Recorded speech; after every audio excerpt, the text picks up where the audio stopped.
Andhra special ஆவக்காய் ஊறுகாய் நான் ஒவ்வொரு வருஷமும் செய்கிறதுண்டு.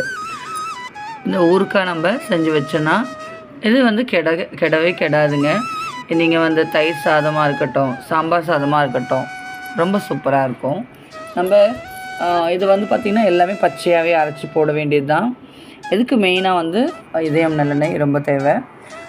இல்லையா நீங்கள் செக்கில் ஆட்டின நல்லெண்ணெய் கூட வச்சுக்கலாம்.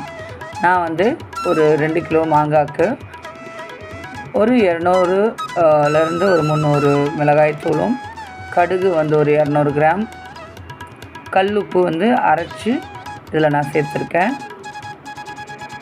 அதாவது 5க்கு 1 அப்படி அந்த ரேஷியோவில் மிளகாய் தூள், உப்பு இதெல்லாம் சேர்க்கணும். ஒரு 200 கிராம் வந்து கடுகு பச்சையாகவே அரைச்சி போட்டிருக்கேன்.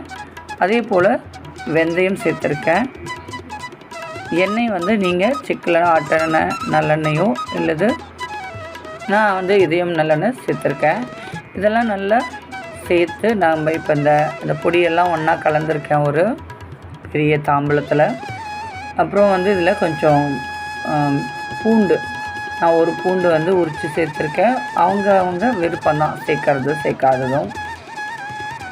இதில் கட் பண்ணி வச்சுருக்க அந்த 2 கிலோ மாங்காவையும் நான் வந்து இதில் கிளறி அதை நான் ஒரு பிளாஸ்டிக் பாக்ஸில் நான் சேர்த்து அதுக்கு மேலே கொஞ்சம் உப்பையும் இல்லை அரைச்சி அதில் மேலே வந்து தூவியிருக்கேன்.